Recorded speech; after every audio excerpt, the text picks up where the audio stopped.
जित्तू जी New Zealand से। जय श्री हरिवंश महाराज जी। गुरु महाराज जी, आपके चरणों में कोटि कोटि प्रणाम। महाराज जी, जब हम धाम आते हैं तो एक प्रयोजन रहता है कि हमारी भक्ति में वृद्धि हो, और अधिकतर स्थानों पर पैसे की या विदेश जाने की आकांक्षा की जाती है, तो मन में कुभाव आ जाता है और स्वयं में गलानी का अनुभव होता है कि ऐसा क्यों हुआ, इससे कैसे बचा जाए। और जिनका कहने का मतलब है कि कहीं जाते हैं तो वहाँ जैसे किन्हीं से ज़्यादा संपर्क हुए तो वो कहते हैं कि हमें भी विदेश ले जाइए या कुछ यहाँ दान दीजिए, ऐसा कीजिए। तो कहाँ इनका आगे प्रश्न है कि कहाँ दान दिया जाए, क्योंकि आप कहते हैं कि गृहस्थों का एक कर्तव्य है कि यहाँ दान दें या जैसे भी दें। तुम्हारे जिनमें पहली बात तो है कि वृंदावन हम केवल प्रिया प्रीतम के लिए आए हैं, प्रिया प्रीतम के प्रेम के लिए आए हैं। तो हमें परिचय देना चाहिए जहाँ से हम आसक्त है, जुड़े हैं। आप कहाँ से आए हो? तो अगर आपको राधा केलकुंज का परिचय है तो सिर्फ बोलना राधा केलकुंज से। दूसरे उत्तर में जहाँ आपको ये दिखाई दे रहा है कि हमारे धन का सदुपयोग है, साधु सेवा है, जन सेवा है, जो भी जैसा जहाँ आपको लग रहा है वो आपके हृदयेश्वर भगवान बैठे हुए हैं, ऐसा शीतलता हो रही कि हमारे पास से 2 रोटी का ये ज़्यादा भाव है तो हम इनको दे सकते हैं, दे दीजिए। किसी की भूख मिटाने के लिए, किसी की सर्दी को बचाने के लिए, किसी की रोग निवृत्ति के लिए, उसमें हमें पात्रता नहीं देखनी, पर किसी को नगद पैसे देने के लिए इसमें पात्रता देखनी पड़ेगी। वो आपसे पैसे किसी बहाने से लेकर शराब पीता है, जुआ खेलता है, व्यभिचार करता है, तो आप भी उसके सहयोगी होंगे। हम ऐसी जगह धन को दें जहाँ हमारे धन का भागवतिक प्रयोग हो, यहाँ भी मंगल और वहाँ भी मंगल। तो अब इस पर तो अपनी बुद्धि देखनी पड़ेगी कि अपनी बुद्धि से आपको विचार करना है। वो खुद भगवान सबके अंदर बैठे बता देते हैं, इतनी तो चतुराई भगवान ने दी है ना। मान लो आपसे कोई मांगे भी, आप अंदर 1 सेकंड थोड़ा रुकिए और उनसे पूछिए तो अंदर आ जाएगा नहीं नहीं, बस फिर नहीं देना, हमें चालबाजी पसंद नहीं। अंदर के मालिक जैसा कहें वैसा करो, क्योंकि सब उन्हीं का वैभव है। और जहाँ आपको ऐसा लगे, मान लो कोई बीमार आदमी है, कोई ठंडी में कांप रहा है, तो आप उसकी औषधि की व्यवस्था कर दीजिए, आप उसके कंबल की व्यवस्था कर दीजिए। संत जन हैं, उनके वास भोजन की जो भी जैसा अर्थ बहुत सोच समझ के दीजिए। बहुत लोग ऐसे अर्थ मांगते रहते हैं, फिर तो वो सब अपने भाव के विपरीत पड़ेगा।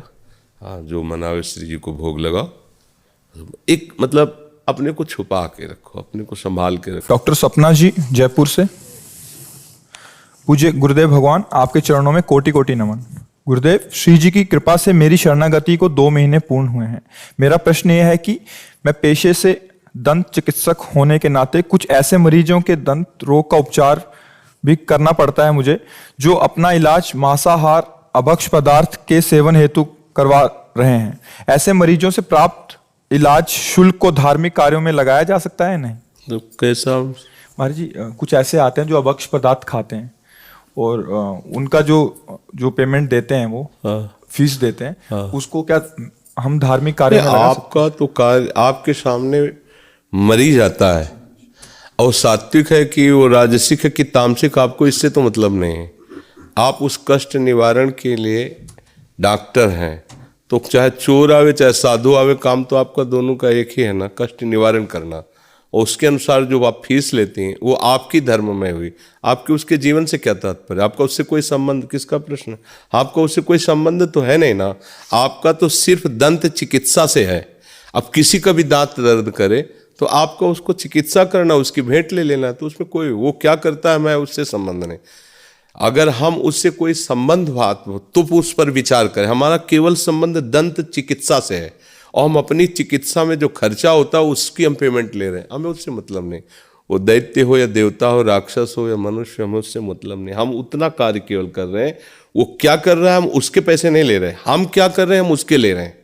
कोई दान नहीं ले रहे हैं, कोई उससे भेंट नहीं ले रहे हैं, अपनी मेहनत का ले रहे हैं। तो आप उसकी दंत चिकित्सा करें। आपके सामने सिर्फ मरीज होता है, न वो ब्राह्मण, न क्षत्रिय, न वैश्य, न शूद्र, न असुर स्वभाव वाला, न देव स्वभाव वाला।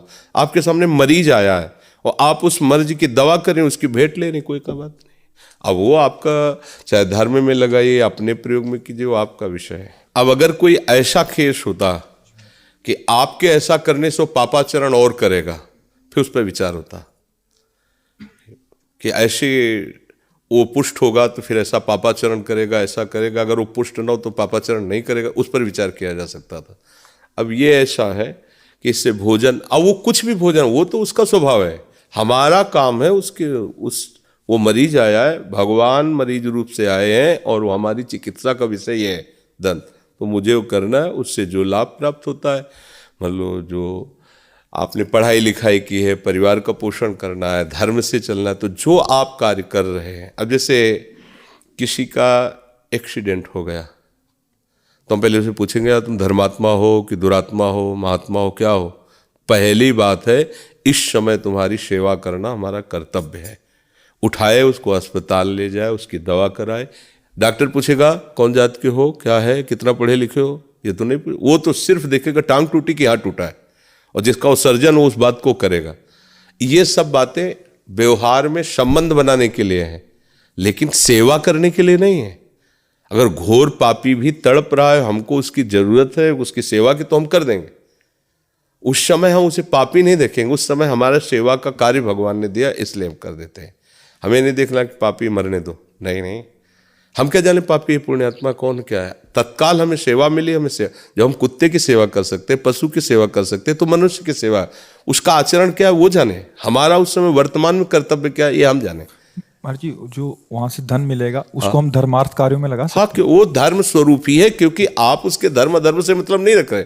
आपका धर्म है दंत चिकित्सक हो आप, वो दंत का मरीज आया है, उसकी सेवा करना, उससे सेवा जो शुल्क मिला उससे अपने परिवार को पोषण। भागवती कोई, अब जैसे वकालत है, अब वो जान रहा कि तुम अधर्म से मतलब चोरी हिंसा जो भी किए हो, इसके बाद वो कह रहा 5 लाख तुम्हें रुपए देंगे, हमें जिता दो। अब ये बात बिगड़ गई, अब स्वयं भी पतित होगा और जहां धन जाएगा वहां भी पतन का ही कार्य करेगा, आप जानते हो ना। इसलिए उसमें उसके बौद्धिक बल से उसकी विजय होगी, और उसका वो धन ले रहा है, जान रहा है कि अधर्म है, तो फिर उसका है। लेकिन अगर वही आदमी डॉक्टर है और उसका कोई अंग भंग हो गया है और वो उसके पास आया है, तो उसके पास अधर्मी धर्मात्मा का प्रश्न नहीं है, वहां प्रश्न है मरीज का, मरीज और डॉक्टर का। अब वो डॉक्टर का जो कर्तव्य है वो करेगा। अच्छा, डॉक्टर मतलब दवाइयाँ हैं, जहाँ डॉक्टरी कर रहा है उसका खर्चा है, और चाहे धर्मात्मा से हो चाहे किसी से हो, तो पैसा लगेगा ही लगेगा, उससे ले रहा जीवन यापन का, उसमें कोई उसमें परेशानी नहीं। नवनीत शर्मा जी काशी से। महाराज जी, आपके चरणों में कोटि कोटि नमन। महाराज जी, श्री जी को प्राप्त करने के लिए जो क्षीण इच्छा हृदय में उत्पन्न हुई है, वो व्याकुलता में कैसे परिणित हो? अधिक भजन करने से। जब हम भजन करते हैं, हृदय पवित्र होता है, तब हमें जैसे निर्मल जल में हलचल रहित जल, मल रहित जल, तो शांत जल में हम नीचे की तह को देख सकते हैं।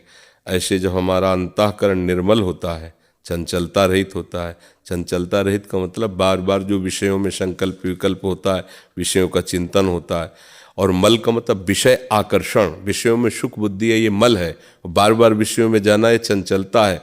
जब अंतःकरण की दोनों भजन के प्रभाव से नष्ट हो जाती हैं, तो आत्मा स्वरूप का प्रतिबिंब उसमें दिखाई देता है। वहीं से उसको अपने प्रीतम की व्याकुलता पैदा होती है कि जिस सुख की मैं खोज कर रहा था वो तो इधर है, वो इधर से फिर हटकर पूर्ण अंतर्मुख होकर के अपने स्वरूप की स्थिति में लग जाता है। चाहे उनको प्रभु नाम दे दो, श्री जी नाम दे दो, आत्मस्वरूप नाम दे दो, वो एक ही तत्व है। बस उसके लिए जहाँ व्याकुल हुआ बात बन गई। पर मल विक्षेप आवरण, इनका नाश होना आवश्यक है। ये जो देहाभिमान ऐसा आवरण छा चुका है कि ये भूल ही नहीं पा रहे कि हम शरीर नहीं हैं। ये जो मल अंदर विषय वासना बैठ गई है, जो विक्षेप बार बार भोग की इच्छा प्रकट हो रही है, इनका नाश होना, इन अनर्थों का नाश भजन से होता है। जितना आप भजन करोगे उतना ही निर्मलता आएगी, उतनी चंचलता रहित एकाग्रता आएगी, उतनी शांति मिलेगी। उसी शांति में आप अपने स्वरूप का अनुभव करेंगे। उसी शांति में फिर व्याकुलता पैदा होती प्रभु के साक्षात्कार की। समझ पा रहे हैं आप?